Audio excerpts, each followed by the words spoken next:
Hi, everyone. Thank you for joining us. I'm Julia Cutler, and I want to take a minute to say thank you for taking the time to be here with us. I'm joined here today with Robert Glazer, who will reveal life-changing principles that will allow you to overcome self-limiting beliefs, establish positive habits, and help you find your why. Welcome, Robert. We're very excited to have you here today. Thank you, Julia. Excited to be here. I'll give some quick housekeeping information for our audience and then tell you a little bit more about Robert. There will be time for questions at the end of the presentation, so please click the Ask a Question button right below the video to ask your questions throughout the webinar. Also, as a reminder, the recording will be available tomorrow. Now, to properly introduce Robert. Robert Glazer is the founder and CEO of Acceleration Partners, a global partner marketing agency, and the recipient of numerous industry and company culture awards, including Glassdoor's Employees' Choice Awards 2 years in a row. He is the author of the inspirational newsletter, Friday Forward. He is a Wall Street Journal, USA Today, and international bestselling author of 4 books, which are Elevate, Friday Forward, How to Make Virtual Teams Work, and Performance Partnerships. Robert is a sought-after speaker by companies and organizations around the world and is the host of the Elevate podcast. Welcome, Robert, and I'll let you take it away from here. Thank you.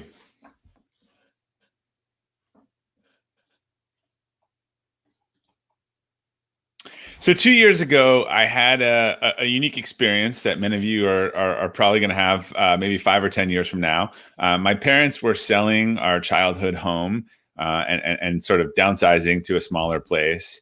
And my mom is one of these people who saves everything from my childhood. And she had this whole drawer, and she had this box. She came over with a cardboard box of sort of all of this memento and stuff from my childhood and said that I could take it or she was throwing it out.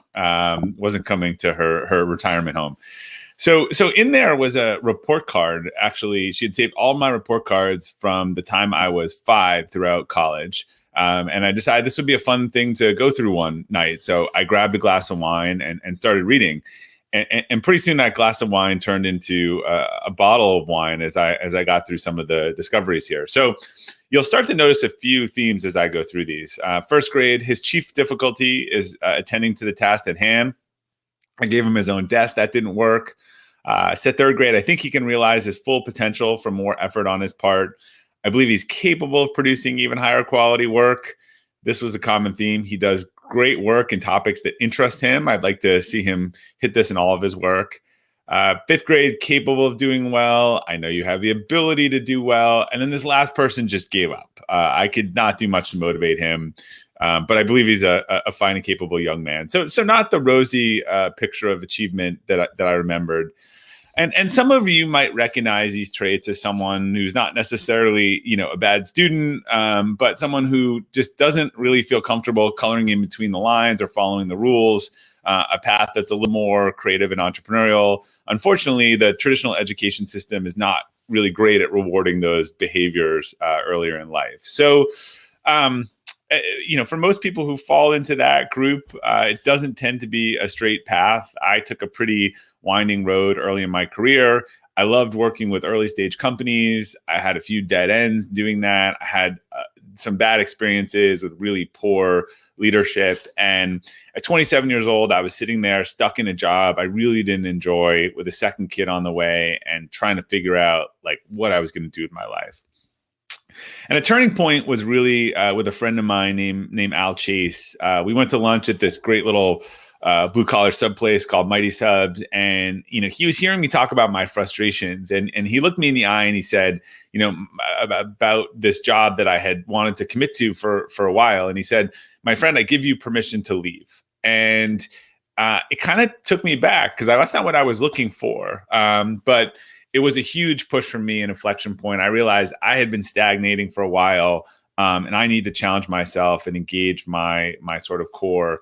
And it was sort of the impetus I needed to make a decision I needed to make. So I went on to form, left that job and started 2 businesses in 2007, one of which became Acceleration Partners, which is the business that I lead today. And the path at AP was not a straight journey either. In 2011, AP had just done $1 million in revenue. We had probably 6 or 7 people.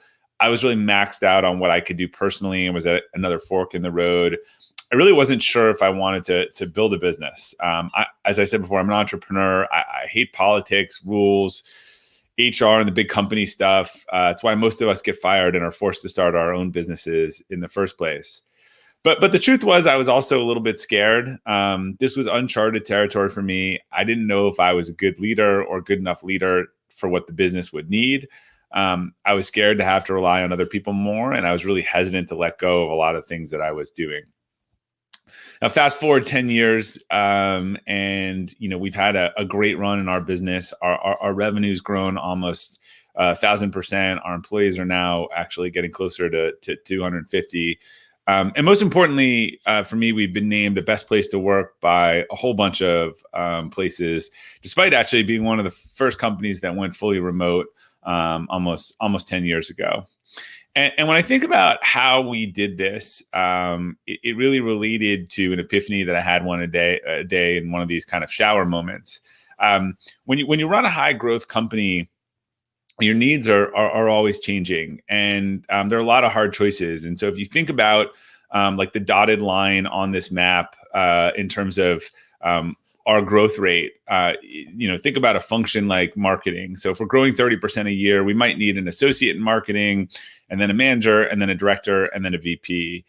And what I realized was, when I was thinking about what was working and not working, we were growing, was that someone who comes in on the, let's look at the extremes. So someone who comes in on the left at that time and has no ability to get better, well, as we continue to grow over time, they're going to be an underperformer. Someone who can somehow get better ahead of the needs of what we need, well, they're going to be a unicorn. And if you ever start a company or in a company, you'll get one or two of these. Throw stock at them, throw cash at them. You don't want to let them go. Our definition was an A player. Of an A player is not an absolute. It was, this person was ready to be the top person on that team every time we needed that next role. So when we were ready for a manager to a director, they were ready to make that jump, director to VP, and they just kind of perfectly stayed along that line. But again, that's not the reality for most. Most is in this place called hard choices, where the company is growing like that, and people either have to figure out a way to grow their capacity into that role, or they have to be willing to step aside and let someone else come in. And that's where there are a lot of hard choices. And this revelation led us to this concept of capacity building. We didn't have the word at the time for what we called it, but we went all in on this concept of investing in people holistically, which is really about improving incrementally in 4 areas: spiritual, intellectual, physical, and emotional capacity. And I'll go through each of these individually. And there's a long definition here, but the short definition here is, I think this is the formula for how we get better.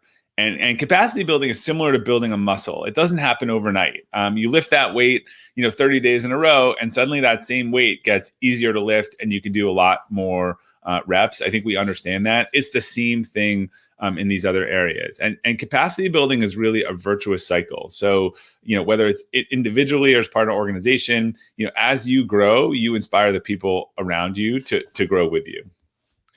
So the first thing starts with spiritual capacity, and spiritual capacity is not religious. I tried every other word, couldn't find one that worked. But I think in life, it's impossible to be a great leader if you don't know who you are and what you want. You're probably going to go on the wrong journey. So spiritual capacity is really about understanding kind of, the values you want to live by, the standards, your North Star, and that compass. My friend Gary Ridge, who's the CEO of WD-40, always says that anyone who makes a decision at their company in the service of one of their core values is safe. And I just thought that was interesting, because I thought if a company is safe making decisions on the company's core values, then probably the same is true as for us as an individual. But if we don't know what our core values are, we don't know when they're safe. And I think most of us move through life never articulating our core values, and really only noticing them when they're violated. So think about driving a really nice sports car through a tunnel, right? If the lights are off in this tunnel and you can't see the lines, your car is going to drift into the side, and you're going to rip up the paint, and then you're going to bounce off, and you're going to do the same thing to the other side. Well, that's kind of how a lot of us go through life, is that we know when we enter a place when we're getting outside of our core values, but there's some collateral damage because we didn't see the fence before we hit it.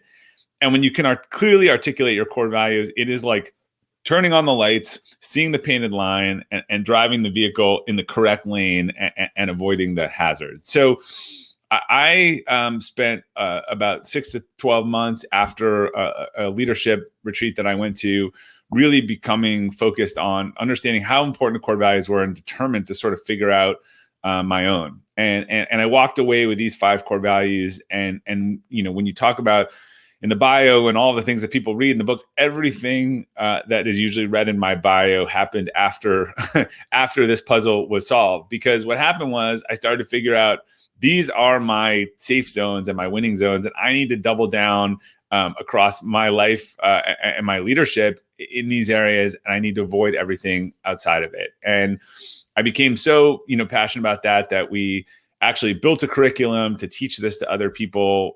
We took it to all of our emerging leaders for our offsite leadership training. They were able to go back to their teams. They were able to understand their core values and how they were going to show up as a leader, go back to their teams, communicate to their teams what was really important to them. And they were able to lead much more authentically. And they got noticeable, actually, improvement scores from their teams on how they were as a leader. And a lot of your core values will tie to things that are very formative early in life. I remember one of our leaders had a breakthrough and realized that a behavior of one of their parents demonstrated a kid that was really embarrassing for them, had really formulated a core value for them. And they had struggled when they saw that behavior in their team. And so they were actually able to communicate that and turn that into a productive dialogue. So a lot of people who want to dive into the core value process, it's some work. I really didn't have an easy answer for them. I took that content that I used for myself and that we developed as a team, and I recently turned it into a course that anyone can use. And I'll provide you some info at the end that you can take on that and a discount if you're interested in putting in that work, which I really believe is some of the most important work that you can do in your life. So once you know what you want, I think the next step, intellectual capacity, is about getting much more disciplined, focused, and efficient in going after it. So if spiritual is the what, intellectual starts to get into the how. And look, this is why you're all here today, right? Trying to improve your intellectual capacity in some way and learn something that you don't know. So I think of intellectual capacity as your personal operating system. And goals are a big part of intellectual capacity. And one of my favorite stories comes from Warren Buffett and his pilot. And Warren was talking to his pilot about goals. And he told him, he said, Mike, go make a list of the 20 things that you want to accomplish most in life. Or I think it was 25 things you want to accomplish most in life. And Mike came back with a list. And then Buffett said, all right, well, because he had asked him about how he does goal setting. He said, now come back. I wanted to know the 5 things on that list that are really most important. So Mike came back with a 5. He said, okay, now I get it. So I really should prioritize these other 5 and just work a little less on these top 5 and work a little less on the other 20. And Buffett looked at him and he said, no, Mike, you don't get it. Those other 20 are your do not do list. You identify these as the 5 most important things that you need to do. You need to focus all your time and energy on doing those and not get those other things are actually going to distract you from getting what's most important. And what this illuminated was this concept of goal alignment. I used to think I was really good at goal setting. I would set all of these annual goals. I would hit them. The problem was they were all disconnected and not really moving me in a specific direction. They were just sort of check boxes. So really, when you have a long-term goal or a 5 or 10-year goal, ideally it should fulfill a value, right? Because if you accomplish a goal and it doesn't fulfill a value, you might have gone down the wrong thing and feel pretty empty, like you just went over the hill and missed the value of the view. So I think 5-year goals are what dictate your annual goals, and then you break down your quarterly goals as down payment on that, so that you're moving in all these little things in the right direction, so that when you look back, again, you didn't go off the peak and down the mountain. The mountain's higher and higher, and you can look back at that valley. So this was just really formative from a personal and professional standpoint of re-engineering the things that I wanted most, making sure they were aligned to my values, and then building these small steps to get there. Because otherwise what we do is we tend to gravitate towards the little things that we can just check off and win, and not, as I said, the down payments on the things that we actually really want. And an example of this, a few years ago, I was inspired by a crazy friend, Brian Scudamore, who's the CEO of 1-800-GOT-JUNK. And he has this concept of vivid vision, where you write this picture of exactly what your business is going to look like in 3 or 4 years. So we said it was 2016, and we said on January 2020, this is our business today. We are 3 times the size that we were. We have won these 6 Best Places to Work awards. We're in 5 countries. We've written this book, all of the stuff that sort of wasn't true. And so that was the vision, right? That was the spiritual capacity. But then we sat down and we mapped out, what do we have to do over 12 quarters in order for that to be true? And we connected that to our 3-year plan, 3-year goals, to our annual goals, our quarterly goals, and our weekly check-in. And little by little, we started checking that stuff off. And to everyone's surprise, on right before January 2020, we got together as a company, and we were able to celebrate, almost hitting or exceeding every crazy goal we wrote on this vivid vision. And then we went back and wrote the next vivid vision, and we're executing on that plan. So intellectual capacity, I think, also is about demonstrating in excellence in all things that we do. Excellence is one of our core values. And I wanted to share a story that someone shared with me that I thought was one of the best things I've seen on it. So this story is about a guy named Daniel. Daniel had bought a service plan for his older furnace from a national company, who then outsourced that work to a local company to just check in on the furnace every year in New England. And that's sort of depending on where you live, furnace is the thing that heats your company. And we're outside of Boston. It gets pretty cold in November when this was. So during the annual checkup, the technician determined that the gas control valve on Daniel's unit had a slight leak and needed to be replaced. And he suggested that they turn off the system until it could be repaired. So it was winter. It was starting to drop in temperature. So they suggested until repaired. And it was winter. The weather was starting to drop, and after like 5 days of endless back and forth, like the local company finally scheduled a time to come out and replace the valve, which was about a $400 item. So technician comes back to Daniel's house with a new part, goes downstairs. Unfortunately, it wasn't the right part, wasn't compatible with the system, and leaves without fixing it. But what he did leave without fixing it, Daniel then later went into his bathroom and realized this technician had not flushed the toilet and left him with a little bit of a surprise in the bathroom. So Daniel gets back on the 2 days of phone calls to the HVAC company, still no heat. It's really getting cold. Eventually, they told him that the furnace was not repairable, so they were also avoiding his service agreement. So now he's just stuck, like heading into Thanksgiving, freezing cold, this thing he bought not good, completely fed up and frustrated. He calls his local plumber, Jason. Jason responds that he had the right part on his truck and probably could fix it the next day, which was a Saturday and probably his day off. He shows up and walks into Daniel's house. The other person puts on booties, shows him that he's protecting his stuff, goes downstairs, and in like 30 minutes fixes the furnace, and it's back on with a $50 part, I think. And while this is going on, Daniel's kind of walking outside, and he notices Jason's truck. And you've seen a lot of plumber trucks, but he looks in there and everything is immaculate and it's organized and it's labeled. And then on the wall, he sees a quote from Aristotle, again, not something you normally see on a plumber's truck, that says, "We are what we repeatedly do. Excellence then is not an act, but a habit." I think this says a lot about the difference in behavior and philosophy and mindset, from the person who, could solve the problem from the company that seemed to manufacture the problem. And this is what excellence looks like in personal and professional, and excellence really matters for us. So physical capacity is our ability to improve our well-being and physical performance. How many people have you ever worked with or around who let their physical health suffer and are really doing their best and showing up, at school or work or otherwise with a lot of energy? It's not often the case. We're the same person inside of work and outside of work. But 2 years ago, we actually asked everyone in our company the 5 things that they wanted most to do in life. And they said all kinds of things. So for a lot of them, they had a physical challenge. They wanted to run a marathon. They wanted to go skydiving. A lot of things that were intellectual capacity goals. They wanted to teach a class or learn guitar.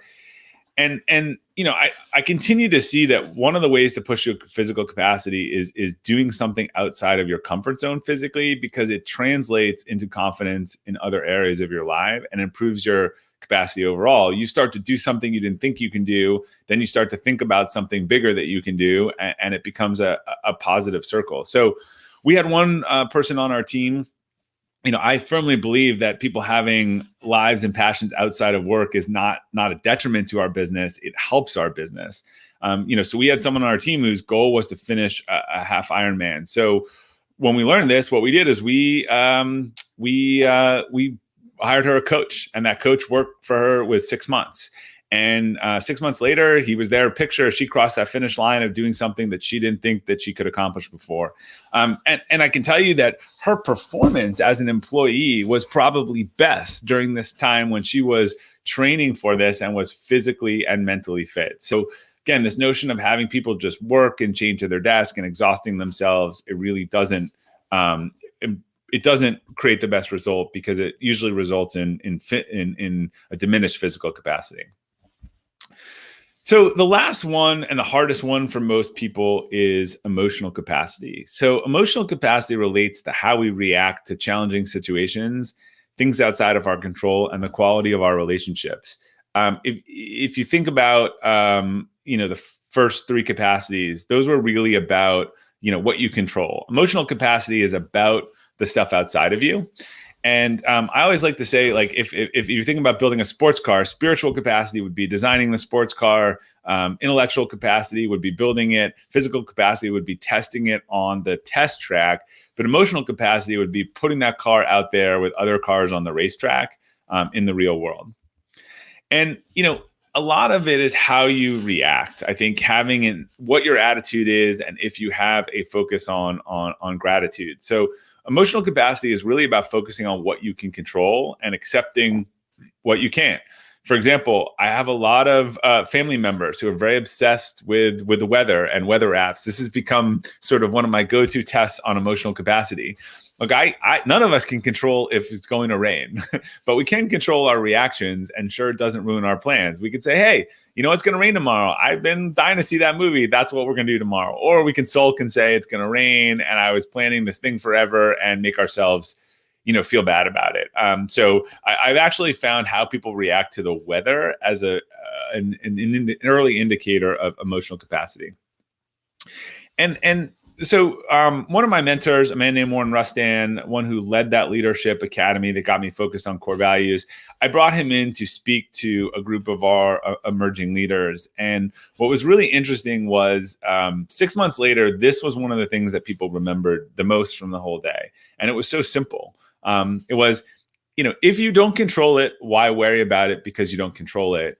And if you do control it, why worry about it? Because you control it. And it seems so simple, but it's true. I think far too often we ascribe association to something that we don't control, when there was a piece of it that we don't control and a piece of it that we control. So for instance, if I was to get into a car accident with someone else watching the seminar in the morning, let's just say there's a Jane out there.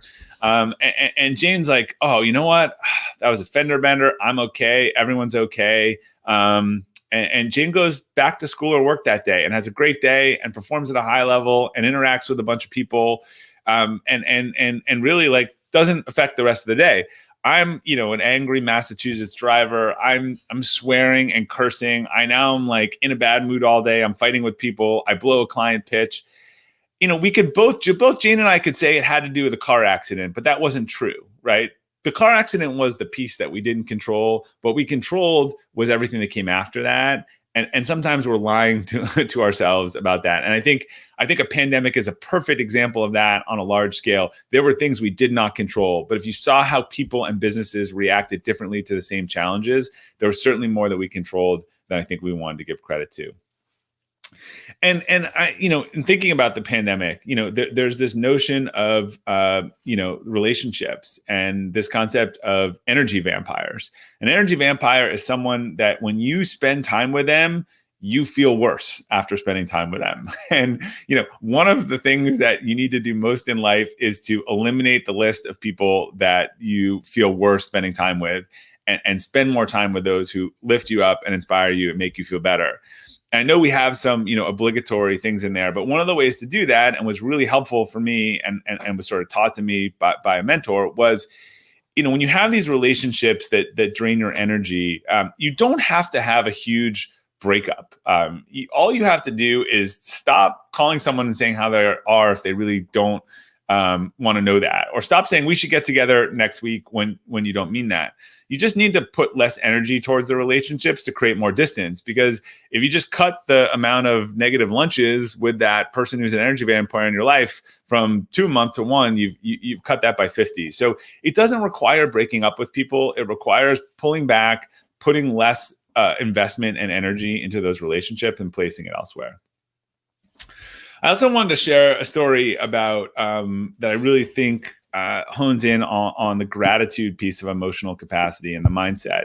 So this is a story about a gentleman named Justin Essner. So Justin was one of the top meeting planner bookers in the whole U.S. for Hilton hotels. He ran all their biggest properties in Florida. And in April last year, his world was just coming to an end. I mean, everyone's calling him, all his big clients, party planners, they are canceling on him. They are, forcing him to lay off staff and sort of destroying his whole business.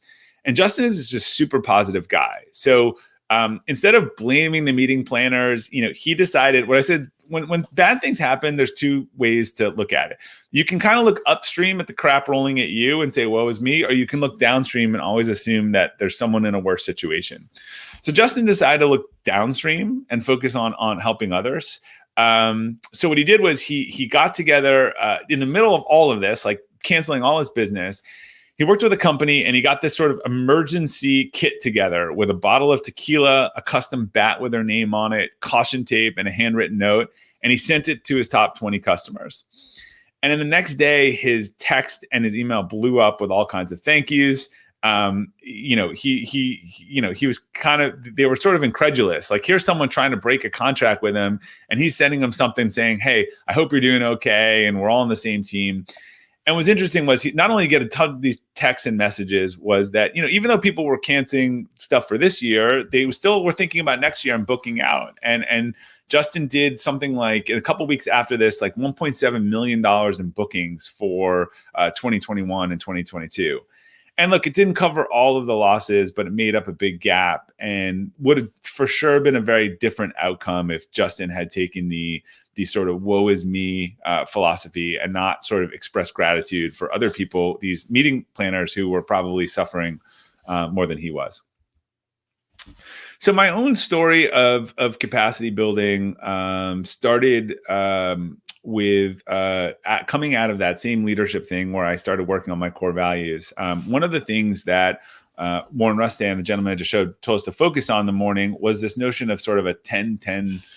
So get up in the morning, don't check your email, don't jump into things, spend 10 minutes of quiet reflection, spend 10 minutes reading, and then spend 10 minutes kind of writing something. And it was a great morning routine and I loved it. And one of the things they said was read something positive. And after a few weeks of doing it, I realized some of the stuff that they gave us for positive reading was a little too rainbow and unicorny for me. It wasn't what I sort of needed or wanted. So I decided to merge a couple of these things. I had some stories and I had some quotes that I liked. And so I decided that I'd start sending a note to my team of 40 at the time that was totally distributed. And I think I called it Friday Inspiration. It looked something like this. And it just was focused on something they could do to get better. It had an aspect of challenging in it, challenging people to get better and improve and pointing them kind of in a direction or telling them a story or showing them an example. And look, I didn't know if anyone was reading these, but I decided that I would keep writing them because I was enjoying it. And then I was at a conference with some other CEOs a few months later, we were talking about best practice. I said, I've been writing these things for a couple months now. I didn't think anyone was going to read them. Then I started getting all kinds of notes from my employees like, thank you, for this. This is great. I shared this with my husband's company. I shared this with my family or sister. It was clear that they were going outside the company. And so I told these other CEOs, I thought this was a great way to connect with their employees. And they said, great, well, send me yours as an example. And so One of them started their own and did their own thing. And the other three said, when I sent them a few, they said, this is great. We'll just send this to our employees. We love this. And when that happened, I thought, oh, well, maybe there is some value outside the company. And so I decided to open it up. I created a website with the old ones on it. I renamed it Friday Forward because it was being forwarded. And I put a couple hundred friends and families and colleagues on the list, thinking that they would all say unsubscribe. And that never happened. The seam sort of positive forwarding and shared. And now, when I wake up on a Friday morning and I look, Friday Forward now reaches over 200,000 people in 60 countries around the world. I've been going for about 250 weeks in a row right now, and just expanded beyond anything I could have ever imagined. And what actually keeps me going each week is realizing that it's actually having an impact on people and lives that I've never even met before. So just some examples, someone who is a former prisoner in South Africa talking about an aspect of a story that inspired him, a company in the United Kingdom that was sharing it with employees, someone in the US who had shared it at a Shabbat dinner and with her congregation. And then one of my favorites today was someone from just a really remote part of Australia that felt isolated. And just Friday Forward had become an important kind of conversation that they could have with themselves and with me on Fridays. When I look back and this was really taking off in the beginning, I actually had some people in our company say, hey, like, this thing's taking off. Like, why are you spending so much time on this? And why are you doing this? And shouldn't we put the company name on it? And shouldn't we try to get some company added value it?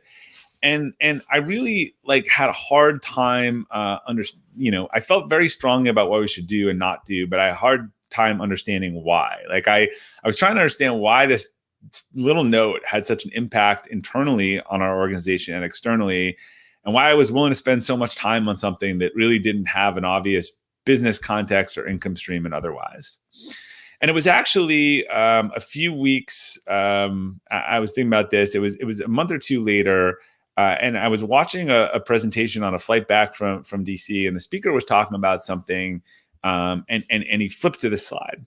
And I saw this slide and I instantly got a lump in my throat and was pretty choked up. And it sort of all kind of rushed and came to me at once and made sense. And so if you think back to those report cards that, I showed in the beginning, I was the entrepreneurial kid who was bored in school. And a lot of my strengths when I was that age were actually misunderstood by teachers as weaknesses. And I was encouraged to stop doing the things that I was best at and the things that actually make me very successful today. And as a result, I really was an underachiever for a lot of my life. And I think that's something that sort of stuck with me and became a chip on my shoulder. I realized what Friday Forward was a manifestation for me of sort of my purpose and values, and needing someone to help me understand capacity building, when I was younger, both in life and in my career, how to get better and how to build my capacity in support of what mattered most to me, not to other people. So I'll leave you with just key message, I think, here. And that is, take the time and energy needed to understand, what you want most. Everyone's path is different. Everyone's life is different. A lot of us are living lives based on what we think is important to other people, to parents, to society. It's not really what we want. We might even look really successful on the outside to other people, but it's not what we want. Second is always recognize that you have room to grow and improve. Intelligence and learning are not finite. I think that those who learn fastest win in life. And I've seen that over and over again.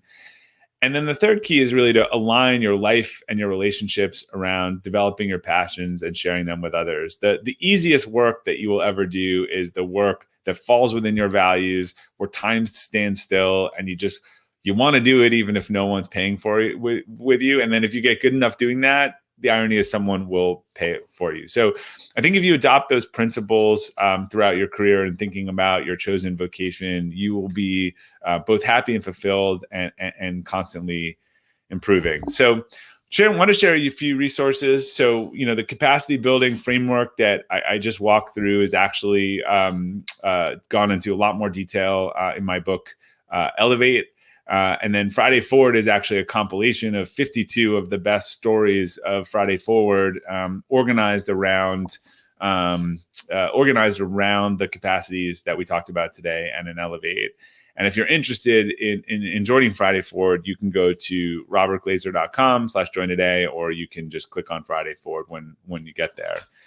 And then just last before the question, as I mentioned, the thing I got asked the most when I launched Elevate, and there's some resources in there about, all right, I'm all in on this core value thing, but how do I do it? And it just wasn't an easy answer. We had built this curriculum, we had tried to figure it out over years and tested it, and so finally earlier this year I was able to take everything that we had built and release it to the public so people can go through that. And I've been super excited to see over 1,000 people take this and start to really get clarity around their core values, because I believe that is the beginning and foundational piece to all of capacity building. So if you're interested in doing that, we have set up a code because I like to reward people acting early. It expires July 21st, but it cuts it down to just $40. And the course itself is only about an hour. I always say the work is longer than that, but it'll really get you started if that's something that you want to learn more about. So pass back. I want to thank you very much for your time. I want to make sure we left plenty of time for Q&A, and please do ask questions, because that's usually the most valuable part of the session for me. Thank you, Robert. That was great to hear your story and how you came up with those 4 values. Can you hear me okay? Yeah, I can hear you. Okay. I had a little bit of difficulties with my mic earlier. Have a couple questions here to get started. Yeah, I see those popping in. Do you want me to just jump in and take those? Sure. If you want to, that you can go through the ones that however you want to do them. That'd be great. Sure. So someone asked, how could you implement something like Friday Forward in your company? So like I said, I think you can just take some time to write something that's meaningful, from the heart, discussion oriented. I've had plenty of people who you can sign up and forward it to your company every week, and have a discussion thing. The other thing that's been interesting with the book, because they are like 4-minute reads, I had a lot of company, and we have a journal coming out in the fall having a Friday Forward book club concept of, there's always this guilt around book club and that you didn't read the book. And in this case, it's like you have to read a 5-minute story, and then it becomes a discussion point around some aspect of growth.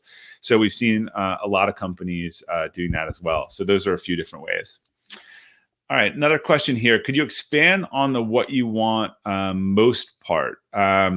Yeah. So again, I think this is for a lot of people. I think there is a core purpose that they have. I think core purpose sits on top of core values. If you figure out what your core values are, then you might find some really clear destinations that support your values. But again, what you want most could be, what really gets you out of bed? What drives you? What are the problems you want to solve? What are the things that you feel really good about what you're doing? And then some people have a mission. Like you see, they had a family member die of a disease or suffer from a disease, and that has become like their most important thing in life, to make sure that other people don't go through that. So when you're thinking about purpose and values, again, I would really, this is going into the depth in the course, I would really look honestly at earlier life and childhood and major inflection points and challenges. Those tend to be the source of a lot of our inspiration. All right, another question. I really like the suggestion to connect more on an emotional and spiritual level with our direct reports, but how can you effectively balance these non-work related elements with a clear focus on specific work topics that they look to us for guidance on as a leader? So that's a great question. I think if you look at the work world today, the walls are coming down. There is not like, hey, this is just a job and don't bring yourself to work. I mean, think about all of the justice initiatives going on, pride. There is a notion of bringing your whole self to work. And so I don't think it's mutually exclusive to understand our colleagues more and our teammates and what's important to them and what their values are and sort of what their non-negotiables are. And sometimes that may actually show a misalignment with the company or the team where they just fundamentally want different things. And that's actually a okay thing to surface. A lot of times when we do this core value discovery with our company and with these leaders, they have a breakthrough and they're like, look, I've been on the wrong path in my life and I want to go somewhere else into a different company. I mean, usually a different industry or start over. And like, that's okay, because probably that person would have struggled. I would rather sort of help them understand that and have them get to the right place than them, being in a struggle. So I think that in a strong work environment team, there's accountability, there's goals, understanding your teammates more, understanding what makes them tick and about them. I don't think that removes any of that. I think a great leader knows how to have a strong relationship with someone and also how to hold them accountable and to the goals. So I think I don't think that those things are mutually exclusive. Do I have any examples or feedback from military members? Are there any examples of feedback from a few individuals, how they have implemented into their military lives? I don't think specifically, but I think actually something like the military, it probably has the structure built into everything. If I think about it, right, there are very clear values. There's very clear discipline in moving towards those goals. There's a clear focus on physical health. Maybe emotional in the relationships. I think that could be pros and cons, because sometimes you're just told to, follow what you're supposed to do. But that is actually moving itself out of the military. Sort of command and control is really not the dominant form of leadership training anymore. And I think those relationships with your team and that trust of your team and having someone back. So that's not one I've had before, but I actually think that the capacities probably follow a blueprint in that way, maybe even more than other ways. If you had to pick one capacity to start to strengthen, what would you start with?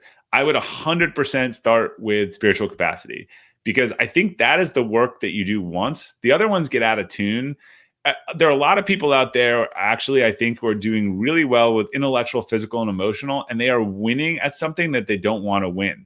They are a world-class physician, and all they really want to be is a writer in a cabin in Montana, but they're still fulfilling that childhood pressure of becoming a doctor or whatever it might be. So I think, look, physical, if you're looking for a quick fix, for a lot of us, it's physical. If we just start sleeping better, if we start taking care of our health, it's easier to learn. It's easier to focus on the big picture. It's easier to have relationships.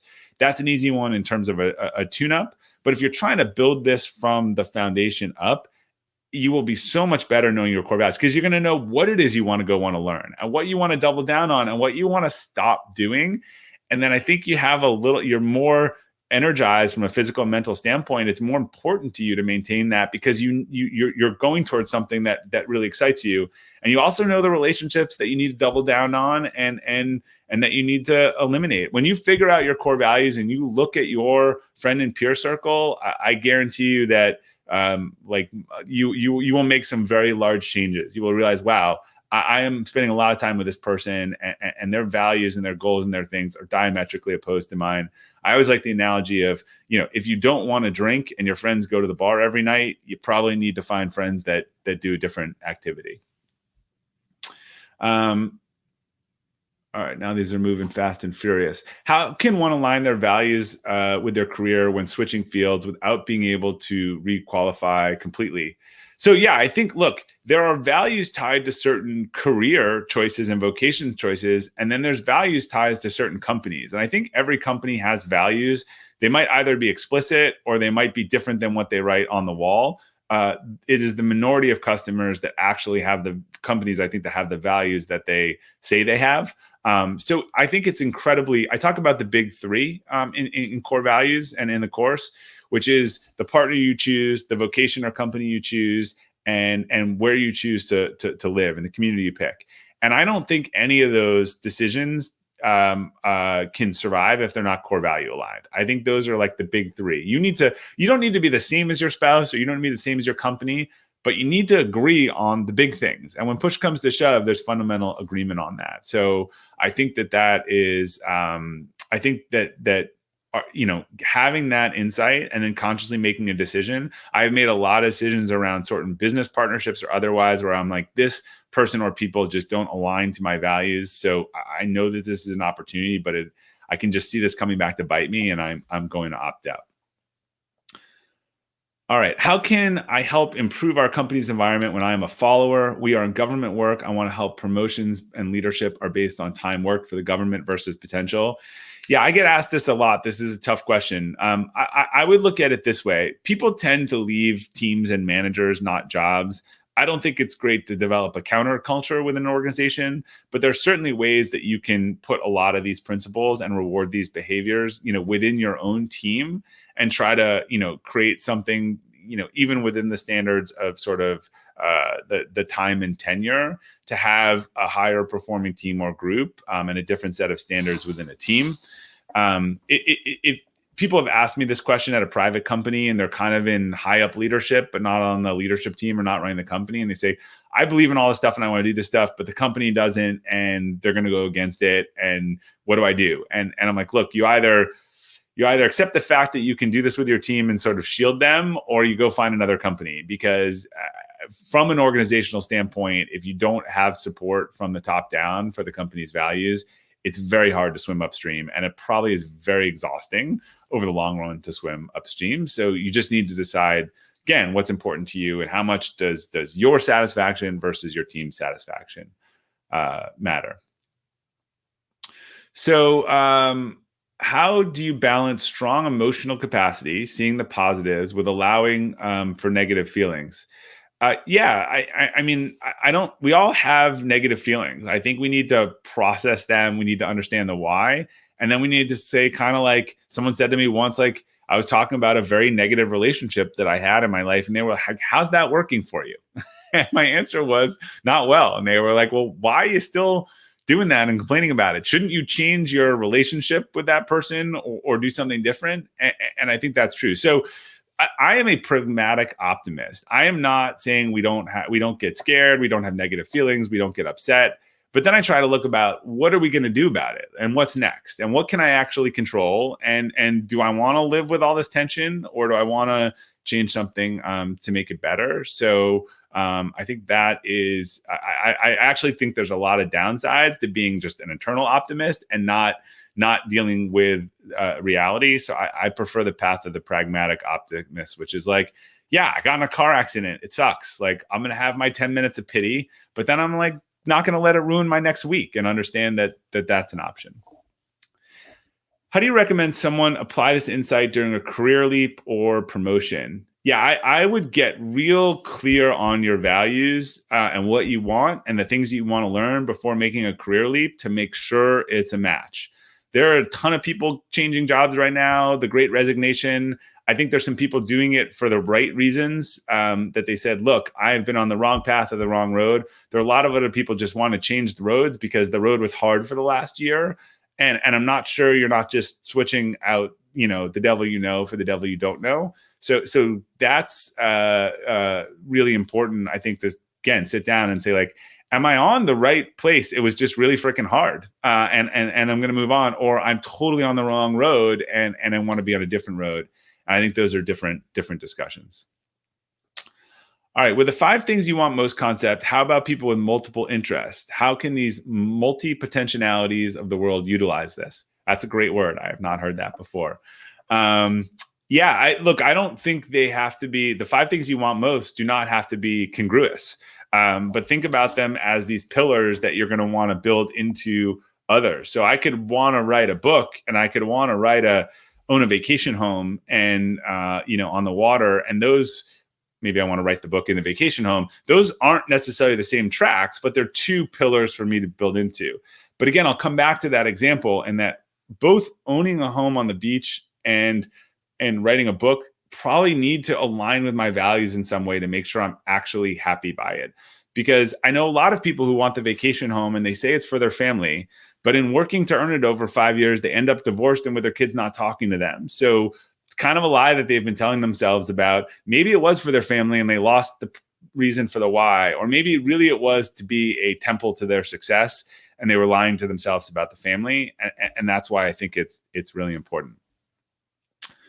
All right, there are a bunch more in here, but I know we're running out of time, so I'm going to take one more here. I love all the questions. I think you guys are breaking the record for questions. You mentioned that you help someone with their physical capacity by hiring a personal trainer to do a half Ironman. how would you suggest we approach our employer for assistance in any of these capacities that we feel would benefit for us in our career? Yeah, look, this is where you're going to have to think about, if you're working with someone who doesn't value you as a whole person and the whole contribution, it's going to be hard to convince them of that. But what I try to do is get people focused on outcomes. Like if you're asking for a flexible schedule so that you can, do an Ironman, and you think that you'll perform better on doing that, the ask to that is, hey, I'd like some flexibility to do that. And I think with this flexibility, I can even deliver these better outcomes. I always say it's like, what's in it for the other person? When you pitch someone on something on what's in it for you. So if you can turn the discussion towards outcomes and get that sort of flexibility and get the things that you want and need and say, hey, if I do these things, I am promising you this outcome. I think most people will give you a try on that. But I'm not going to sugarcoat it and say I think there are a bunch of companies and cultures that don't really care about this stuff. And then I think there are others that are really embracing this notion of, let's play the long game with people. Let's invest in them holistically. Let's build their capacity. Let's not burn them out. Let's try to, they have lives outside of work. And I think if that's, you're better off aligning yourself probably to one of those organizations if you think that's going to be really important to you. All right. Let me, I know they're going to share the link, but again, if you have any other questions, I can try to answer them. My email is here to reach out. You can sign up for Friday Forward at robertglazer.com or listen to the podcast. I interview a lot of the folks in Friday Forward who I write a story about on the podcast, and listen to some of these incredible stories of resilience and capacity building. But I want to thank the team for bringing me in again. And thank you very much for your great questions. These are awesome. And I love seeing all the interest and momentum. Thank you, Robert. Thanks for your time. And yes, we did put the link to the book and the workshop right below the video. They can find it there. And the recording will be available tomorrow, so they can watch it again, share it with friends. And thank you for your time. We really appreciate it. Thank you so much. And thank you, everyone. Okay, bye.